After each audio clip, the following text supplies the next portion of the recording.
Good morning, fans of the new network. It is James Ernest here with the band Thunderstruck. Normally, I don't sound like this. Normally, I don't sound all congested, but we're going to fight through it today, and we're going to do one heck of an interview with the band Thunderstruck. We have Bobby Lee Stamper and Kyle. Kyle, how do you LAPATO. say it? LAPATO. LAPATO. Excellent. We are excited about having you guys with us today. So, of course, we're going to talk about a lot of things, the origins, your current tour, and a lot more. So, Kyle, how did Thunderstruck get started back in 2015 in Louisville, Kentucky? That would be all thanks to Kevin Feller, who's our rhythm guitar player. He's kind of the whole mastermind, the cornerstone behind Thunderstruck, what it is today. Yeah. Him and Chris, our bass player, both really, they just took everything by the reins and they've been running with it since 2015 and it hasn't stopped. It doesn't look like it's Nice. going to stop anytime soon. Exactly. Fans love it. I know I've seen you perform in Cincinnati multiple times at Bogarts and Riverfront Live and all kinds of great venues. So it sounds like the fans are always clamoring for more Thunderstruck. Oh, yeah. Let's see. And then Bobby, Yeah. during Kevin's decades of music industry, he's won numerous acclaim. Does he have one that really he talks about a lot? Kevin Feller, Yeah, Cornerstone.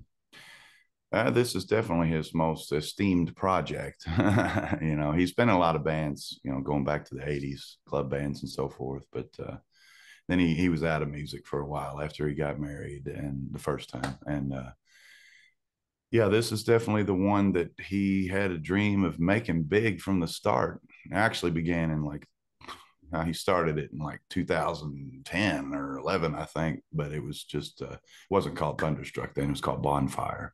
oh, And yeah, and they had a different singer, and then he got me involved, and I was in it for about 3 years, and then they got Dave Moody singing in 2015, and that's when it became Thunderstruck and started becoming the monster that it is today. nice. So, Bobby, why does Kev or Chris have such nice hair? I'm sure all the girls want to know that secret. He loves his long hair, that's for sure. I don't know what he does, what his secret is. It's pretty natural It's a though. it's a secret conditioner. He won't tell the masses what it is. Trying to Yeah. keep those luscious locks to himself. Yeah. Definitely. But it does look great. He's the ultimate. He's awesome. So, Kyle, is Bobby more Bon Scott or Brian Johnson? Ooh, now this I love this question because to me he is both and also neither. And I will elaborate on that because Bobby doesn't try to do any sort of imitation with his voice when he sings. He just sings like himself. And then he's got kind of a naturally almost kind of gravelly voice. So when he does sing higher register stuff, he sounds a little bit more like Brian Johnson. And when he does his lower register stuff, it's a little more Bon Scott. So you kind of get a little bit of both in there. It's what I call a Bon Johnson. Yeah. And Oh, nice. but the best part is that it's not like some guy going out there like trying to sound like Brian Johnson. He just sounds like himself.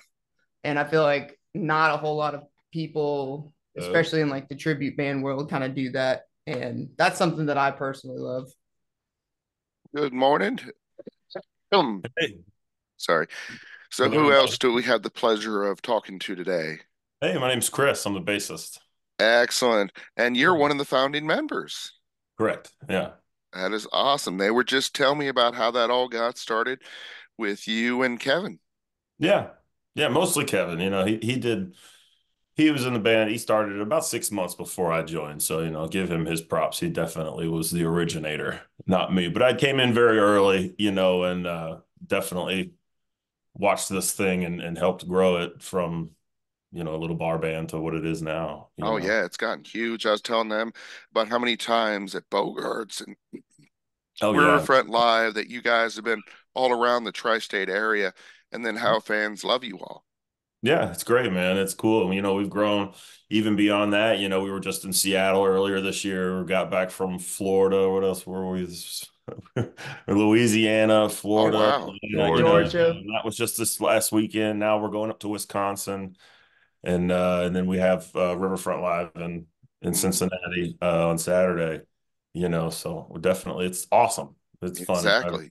Every year you get new spots and you go into different cities and then you get to still come back to places like Cincinnati and Louisville, Indianapolis, stuff like that that's closer to home. You have some family and have some fun that way. So Yeah, I understand that Louisville's your all's home base.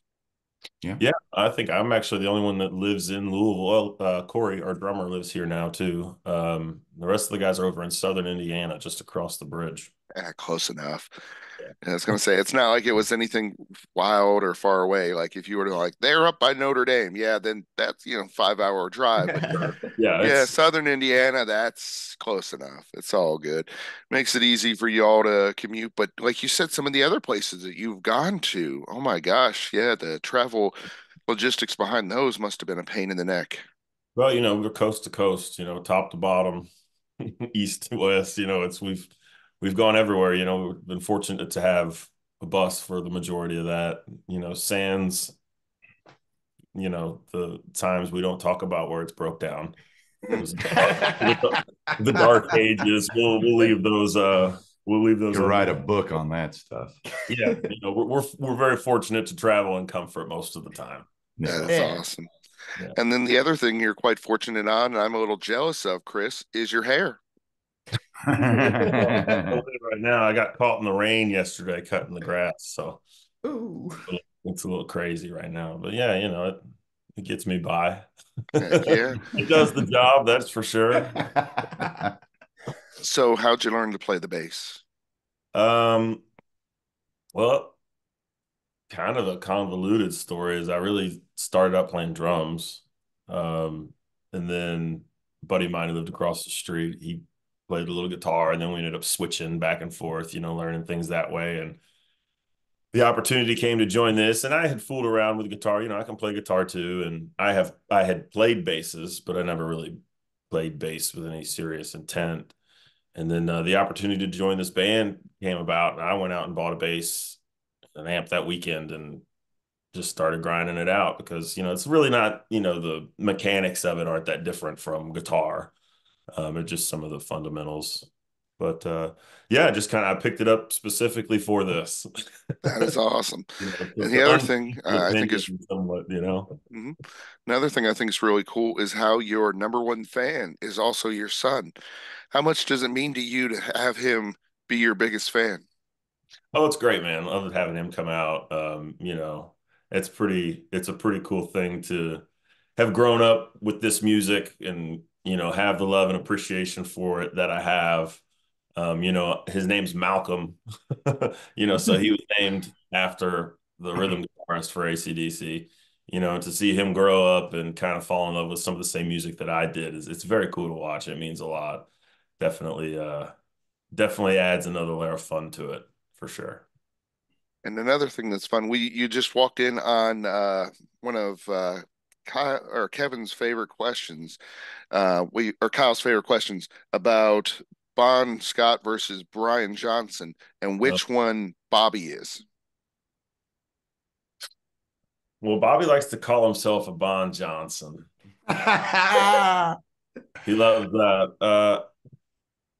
That's hard for me. I guess if I had to put him into a category, I'd say he's got a little more of the Brian going on because of the screaming. But I think with that said, I think he does the Bond justice by doing it in the way that Brian does it. Brian still goes Mhm. on stage and sings Highway to Hell and TNT and Dirty Deeds and all these classic Bon Scott songs. You got to do them, and we try to give you that same experience. And I think Bobby does a really good job of that, emulating the way that Brian kind of does the Bond stuff, but he still kind of has his own flair to it because he's not obviously Brian Johnson, so it's not a Las Vegas impersonator thing Mhm. where, you know, we're out here trying to pretend to be something we're not. And so you still do get quite a bit of Bobby's tone and his personality comes through. So I think it's a really cool mixture. That's a very unique one, but still does the job and does justice to the material. So, Bobby, how did you get such range in your voice? We were able to sing Bon Scott, Jailbreak, and Brian Johnson, Back in Black. Wow. I don't know. I've never had a singing lesson, ever, no vocal lesson, but I've been singing AC/DC since third grade, elementary school. I had a little high voice doing TNT in the talent show back then. That's like 1983. So that's a little over 40 years ago. But I just started singing, probably singing professionally, like, in clubs and actual bands in 96 is when I started that. And I just loved AC/DC so much. And I knew the songs so well. I started singing that stuff. And at first, I was screaming my head off a lot, but and I've only lost my voice one time, doing it that way. But then I started learning control of it and just constantly doing it. It's like I mastered that raspy style. It kind of paints you in a corner in a way Hmm. because you can't sing everything. But I'd rather just master what I like to sing the most than be a big virtuoso singer that sings everything, because I like to focus on the one style, and that's the one that comes so natural to me. I mean, I'm very thankful to have that skill, that gift to sing in that raspy way that uh, you know a lot of singers have a hard time pulling it off for 2 hours. But Exactly. Yeah. and sometimes I get worn out doing it, but I can always bring it. That's pretty amazing to me. I don't even know how I do it. I have no secret, or there's no technique that I can describe. It You just don't have a recovery beverage like a hot tea or anything like that, or yeah, I do like throat coat tea is delicious. I love Kyle's Death Wish coffee. He provides for me all the time. Hot beverages are good, but there's really no secret remedy to it or nothing. And when I'm done, I mean, I usually don't even warm up before the show. I might be backstage and give a couple screams before we go on and make sure I've got it ready, but I don't want to wear it out before it's time, because sometimes during the show it can get pretty fatigued, and yeah. by the time we're done with the show, it's a little hoarse, but it always, by the next day it comes back. We can do 3-4 shows in a row back to back, and I can always seem to get it back. I don't know how that happens. It's good self recovery That, voice that vocally. that is awesome. So it sounds like you've learned a lot in your over 20 years of experience. Any other wisdom that you would like to share with the younger bands? Well, I mean, I would just say do what you like doing, whether it be originals or covers or whatever you're passionate about is what you should focus on the most, because that's where you're going to bring your real talents out, I would say, and because my love of AC/DC, I mean, that's been my favorite band for so many years. It's almost like now I associate it with work because, it's my job, but I love AC/DC. I do. I love the sound of it. It's solid rock. Everybody gets into it. It's always been my favorite. And I would just say focus on what you love doing so you can bring the passionate talent you got to the surface. And when you can bring that, you can sell it to the people so easy because you're not faking anything. You're not just doing it for the money or whatever reason, or just to do this song because it's a popular one. It's because you actually love it and bring it. So you got to have the reality in there to bring the passion, I would say. And then, shoot, it might not be over 20 years, but I understand, Kyle, you've been doing things a long time as well, playing guitar since you were 8. Yeah, it's exactly 20 years at this point. So yeah, it's been going. It's been going since childhood, and I learned how to play music for my love of ACDC. Like I picked up a guitar to play ACDC, and like if you ask me to play other bands' music, I can't do it because I don't know. It's like I'm one track mind. It's like I picked up the instruments to play the music that I love, and now that I have the ability to be doing that day to day, you know, to make my living, it's best job in the world. So are you still Kyle the guitar guy? Oh yeah, still on YouTube. Haven't been making videos as frequently as I used to be, but I'm still there. I'm still on there. So, how did it feel to get recognition from the legend Brian Johnson himself? That was actually really cool to be a part of an experience that, somebody from the actual band has recognized and then given basically the thumbs up of approval. It's just like there's no words really to describe like that kind of sensation of just having your one of your like ultimate idols just be like right on. It's just nothing like it. So you might not be the only one, or you might be the only one here not wearing a hat currently, but I understand you wear a lot of hats with the band, when you're not even with the band, engineering, mixing, mastering with other bands. Who are some of those bands that you have worked with? Oh man, I've done a bunch of work solo for myself, just like putting out instrumental music that's, in the realm of AC/DC. I had some friends who were in an indie band way back whenever I was still working at like a pizza place, before any of this ever happened. And they wanted me to help mix their album for them. And then I'm doing a whole bunch of stuff with, our recording stuff now at Thunderstruck. So, I've been putting in some work, mainly focusing on it mainly went with the YouTube realm of things and like working with different projects, usually all within the AC/DC realm. But yeah, I've been getting around. I do some work for some people. Nice. Bobby, how were you able to capture the power and entertainment of a genuine AC/DC show?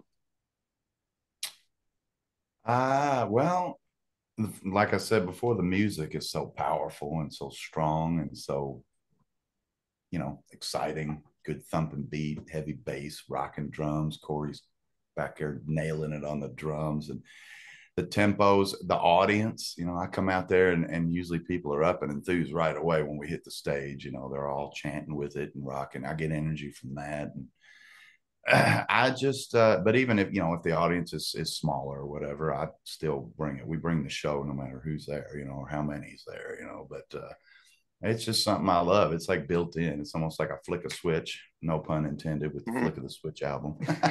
But yeah, it's just I hit the stage and it's almost like an acting job. I become that character, and I don't study to do it or try to do it. It just naturally kicks in, when I hit the stage. It's a little bit different than my persona in person, of Mhm. course. It's kind of like even something that Angus himself once said. It's like he puts on the school suit and then he becomes the other guy you see on Yeah. stage. Otherwise, he's just the chill, reserved, normal dude. It's a normal dude. Yeah. Nice.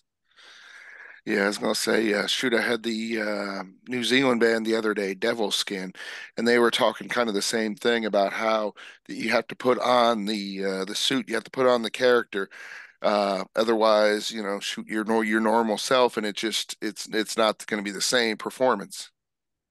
Yeah, it's exactly true. For me, So, mm, it's almost like you can't help it though. Once you get on stage, Yeah.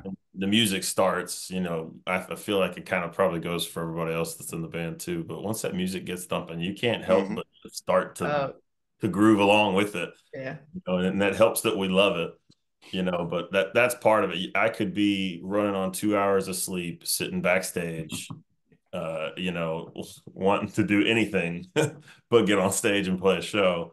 But as yep, soon as I get up there and that music starts, I'm throwing my head around like I've had 12 hours of sleep, and it just the music takes over at a certain yeah. point.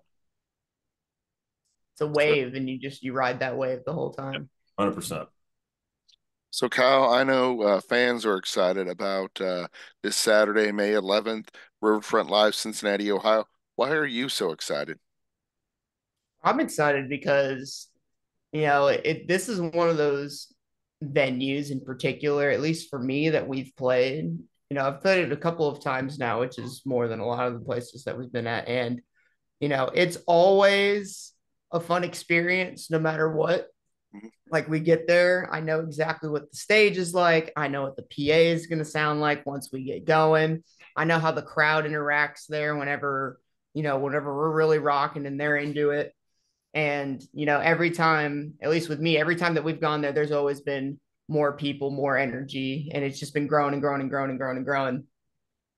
And so I'm excited to see, how many more people can we get in there? How much Mm-hmm. more energy can we bring to the show than we usually do? And that kind of stuff. Because you always kind of want to keep, we just want to keep growing and growing. Exactly. It sounds like the people of Cincinnati keep telling their friends, and their friends tell other people, and more people keep showing up. Just a great experience. Now, Chris, I know you're on stage, so you don't really get to experience your concert as a fan, but I understand there's some really cool seating options. There's table seating, there's booth seating, there's pits. Well, I'm assuming pits not seating, but shoot, there's general admission. Is there a best place to watch a Thunderstruck show? Well, we work really hard to make sure that everybody has, an awesome experience. I don't want to give away too much of the show, but Mhm. Somebody will be in your face at some point of the night, and Nice. but I feel like as far as where you want to watch the show is a little personal. We do have, the music that we play is from, the 70s and 80s and on, so we have a lot of older fans that kind of grew up with the band that are now maybe a little older. That those people sometimes tend to like booths and seats, Hmm. but we also have younger fans that want to get up and party and, dance and throw beers and, get crazy. So for those people, I'd say go to the pit, and that's we love that too. Because honestly, when people are on their feet, we feed off of that energy too, So even if you've got a booth or a table or something like that, don't be scared to get up and come down front and rock out for your favorite song or three, and we like when it gets nice and hot and sticky in there, and that's when it's really rocking.